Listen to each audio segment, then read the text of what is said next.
दुनिया रे सबुठु अधिक पढ़ा जाउथिबा ग्रंथ श्रीमद् भगवत गीता। एथिरे एमिति कौन अछि जहाँ हमको पढ़िबा आवश्यक। साथियों, किछि महापुरुष एही विषय रे कौन मत दैचंती टिके सुनतु। अगर आप एक विद्यार्थी हैं और अनिर्णय की स्थिति में हैं, आप किसी देश के राष्ट्राध्यक्ष हैं या फिर मोक्ष की कामना रखने वाले आप योगी हैं, आपको अपने हर प्रश्न का उत्तर श्रीमद् भगवत गीता में मिल जाएगा। क्योंकि हर बार जब हम गीता को पढ़ते हैं तो उसमें हमें एक नई सीख, नई सोच, एक नया उपदेश मिलता है। Can be the perfect teacher. किसी भी दुविधा में हो, उसके लिए सब उसमें सवाल नहीं, उसमें सारे आंसर्स हैं आपके लिए। आपके मन में कोई भी सवाल है, ऑटोमेटिकली वो आंसर आपके सामने आ जाता है। कि बहुत बार लोग ये सोचते हैं गीता, रामायण, महाभारत, भागवत ये तो बुढ़ापे में पढ़ने की चीजें हैं, लेकिन जब वो बुढ़ापे में गीता खोलते हैं तो कहते हैं काश हमने ये जिंदगी के युवावस्था में पढ़ी होती। एही पर केते महान व्यक्ति जेमिति कि Mahatma Gandhi, APJ Abdul Kalam, Swami Vivekananda, Albert Einstein तांको जीवन रे भगवत गीता जीवन दर्शन रही।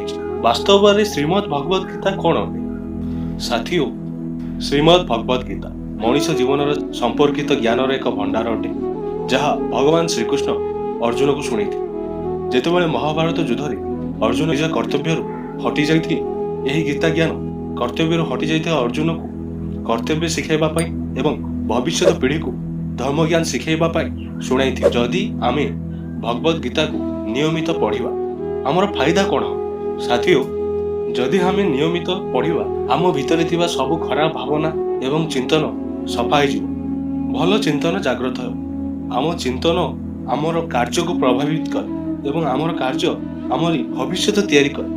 साथियों, सेतिपई पढ़िबा बहुत आवश्यक। नियमित पढ़ुथिबा व्यक्तिर मन सबुदिन शांत रुहे, तार भितर थिबा नकारात्मक भावना भी नष्ट हो जाए, तार बुझिबा एवं चिंतन करिवार शक्ति वृद्धि हुए, ता भितर थिबा सबु डर भय नष्ट हो जाए और से निर्भय बनी जाए एवं यही लोक ही जीवन में किछि बड़ एवं अलग करि पारନ୍ତି। साथियों, जेपरि कौनसी देश को चलाइबा पई सेठिकार संविधान आवश्यकता अछि, ठीक सेही परि मनुष्य जीवन को ठीक रास्ता रे चलाइबा पई भगवत गीतार बहुत आवश्यकता अछि।